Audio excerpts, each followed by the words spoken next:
It's time for our Oxy Movie Moment, where we're going to discuss the best of the worst and the worst of the best. We're talking about when the Emperor gave money to a shady tailor and ended up naked and directing Megalopolis. That's right. This time we're each going to point out bad movies made by great directors and great movies made by bad directors. Yes, and to kick us off, James. Bad movie by a good director. Well, there is only one thing that I could think of the moment this was told to me, and that is fucking Dune. I'm sorry.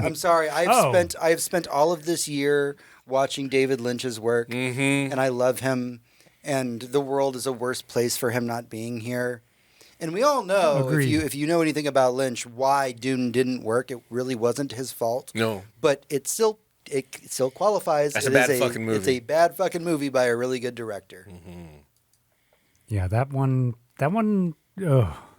Yeah, I remember watching it as a kid, and I was It's like, a what spectacle. For those of you who are fans of bad movies that tried hard, that one is for you. Yeah, so I loved that kind of shit growing up. Anytime I could find like an old like TV play of Flash Gordon, like a rerun, I mean, or a something like He-Man, Masters of the Universe, and then it's like, oh, Dune seemed like one of those, Lynch's specifically, and I'm just trying so hard to watch it and understand anything at all that's happening, and like I'm probably 9 years old, and I feel like my brain is falling out. I was really young when I saw it too. Yeah.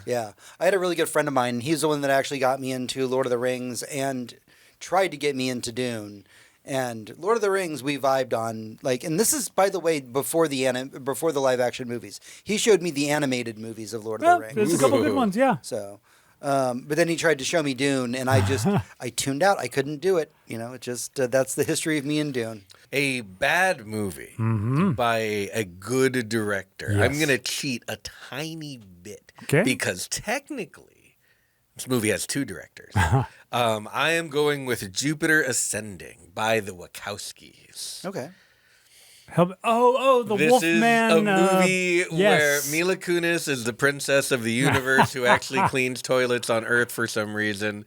And her guardian, her bestowed upon her by all of the kingdoms and technology that space has to offer, is Channing Tatum, genetically morphed with a dog. Yep. There's some great performances. That man does some weird shit. Oh, yeah, he'll do whatever the fuck. And honestly, if the Wachowskis came to me and said, do anything, I wouldn't even care. I'd just do what they said. But especially then. This was, they were coming off of... Speed Racer. To be fair, they were coming off of Speed Racer. Yeah, that's true. But, The Matrix before that, and The Matrix changed the world. Yep. So, that was still something. But, yeah, that movie... by these absolutely visionary directors. It's fucking terrible, man. Burned so much cash. Yeah, they just I don't know if they were tired of making giant movies and they wanted to go back to the days of Bound or something, but this movie is so all over the place and makes no sense. The stakes don't seem that great. There's a lot of cool special effects, but that's literally the best thing I can say about the movie. I don't even I think the Eddie Redmayne's the only truly great performance in it, and he's trying too hard. And the rest is Mila Kunis, so you get what you pay for there. And Channing Tatum was a younger actor at the time. Yep. Yeah. John, what do you got? I am going to Mars. The Mission to Mars, not the Val Kilmer one, not the...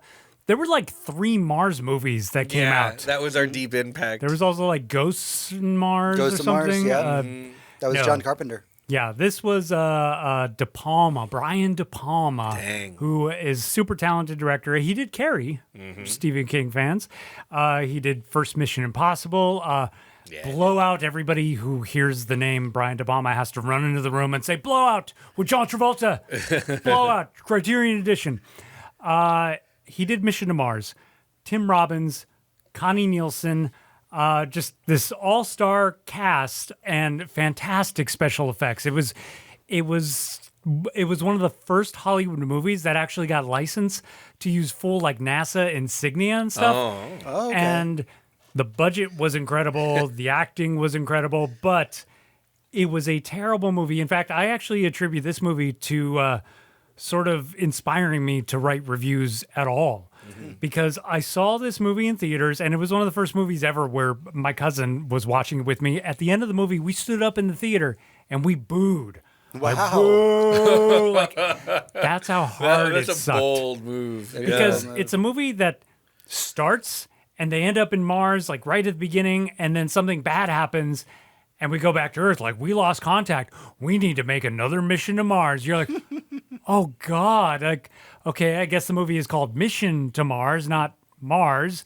And then you wait another full hour and a half, and they're finally there. And the ending, and I won't tell specific spoilers, but I will give the vague spoiler of ancient aliens. It's ancient aliens. That's why we waited 2 hours to get to ancient aliens, white supremacist conspiracy theory or whatever. Maybe I have seen this movie because John and I have had this conversation a few times where I start describing the wrong movie when he mentions the title. Gary Sinise, he's also in it. This one, I don't remember any actors, but I just got a flashback.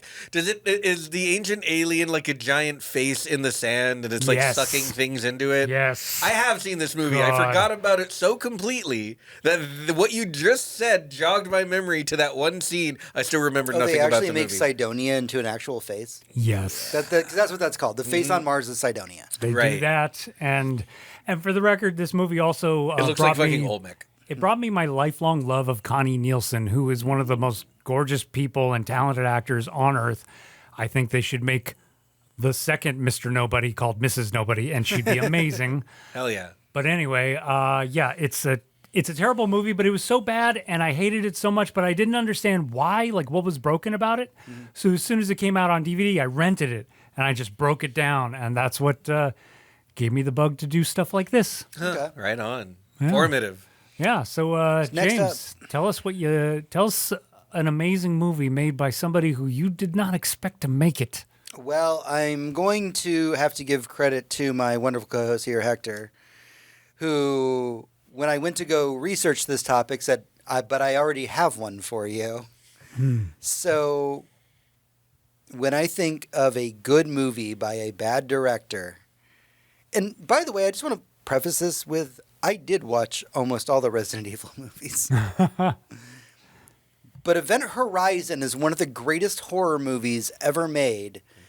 And for whatever reason, it's the one movie that Paul W.S. Anderson knocked out of the park that to this day, we are still trying to find the director's cut because most of that footage got lost. He said there was like an additional amount of time in the movie that made it even more horrific. Yeah. Which if you've seen the movie, Jesus Christ, yikes. Brutal. Yikes. Yeah.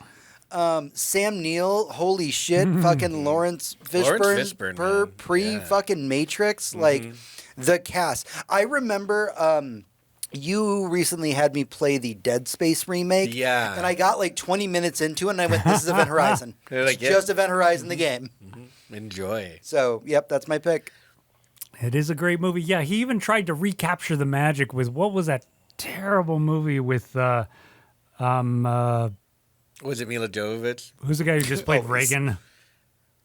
Reagan? The guy who played Reagan in a recent movie. Quaid, Dennis Quaid. Oh, yeah. He did some sci-fi movie with Dennis Quaid that was just trying to redo Event Horizon, and it was terrible. Yikes. We're talking about incredible movies made by directors who do not make incredible movies. And I have to preface this with, this movie came out in a specific time, in a specific place, and on a very specific day that just managed to get everyone together and go, fuck yeah, the movies. That was Independence Day. Oh. Independence Day by Roland Emmerich, director of such movies as The Day After Tomorrow and 2012 and every other disaster movie that you don't know who directed it. It's pretty much since Independence Day. Yeah, I would say you could also slot in Stargate to this exact category. That's true. Is that Roland Emmerich? I love Stargate. Yeah. God, Yeah. Stargate's so God, good. he's terrible. No, he's so awful, and he managed to make what was at the time the best-selling movie ever. It's true. He got Will Smith saying "Welcome to Earth."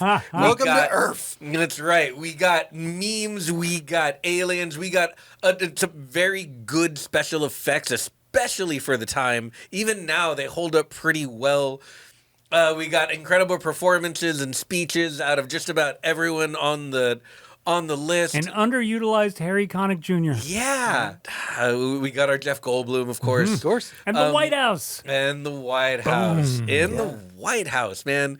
Like, what a fantastic ride. You can watch it every year on the 4th of July because that's Better than celebrating your country. Absolutely. Yeah. Well, I celebrate the Independence Day, the movie now. Yeah. Yeah. Fuck this place. Yeah. But yeah, incredible movie by a director who very rarely makes movies that hit that hard. I wish aliens were real. Sorry, white supremacists. My movie is, I would argue, of course, I haven't seen his last couple of movies, but I would say it's the only good movie he has. The Sixth Sense. Okay. M. Night Shyamalan. That is a controversial opinion. It And is because I like him as a director. The reason I think that movie works perfectly is because M. Night Shyamalan has made the mistake in his career of thinking that, if I suspend my protagonist from action, that's suspense. And if you think you see dead people when clearly nobody else fucking sees dead people, you would do very well to stay quiet about it and to try not to do anything. But if your planet is being invaded, or you think you might have superpowers, or any other film he's ever done, you would do something. You would take action and not keep looking at the screenplay begging to do something. And it worked perfectly. It had beautiful cinematography, as most of his films do. But I think that is the only one where his formula actually works. And that is why I think all of his other movies are bad. Okay. And I've heard every time a movie of his comes out, everybody says, the first thing I hear is, no, this one's actually kind of good. And then I wait 2 years, and nobody ever says that again about that movie because they've had time to rewatch it. But that is a beautiful movie, and I still cry when I see it when he talks to his mom at the end. I really like Split. That's one I haven't seen. I do recommend. Yeah. Well, What's His Name is fantastic. Unbreakable was fantastic. I'm sorry. Yeah. I like Unbreakable, but I understand where you're coming from with it. Split is very cool. And I wouldn't even recommend like the whole trilogy because I was a little disappointed in Glass, but Split was fucking cool. Yeah. I didn't watch it until years later when a bunch of friends said, no, I know it's a Shyamalan movie, but watch this one. Well, What's His Name is amazing. Who's that Danny Boyle McAvoy. kid? McAvoy, yes. Professor X. Yeah. The young Well, thank you, John, for another great warm-up. And thank you all for putting up with this. It's our Oxy Movie Moment. Yeah. So we are now on to our regularly scheduled show.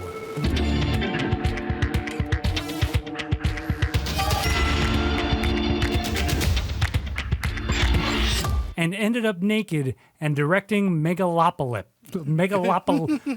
It's so hard to say. Lopolis or Lopalips? No. It's definitely Lopolis. Also, the fact that you mentioned it in your intro means I can't use it. No, it would have been a good one. You can definitely use it. No, I thought of other ones. I did my homework.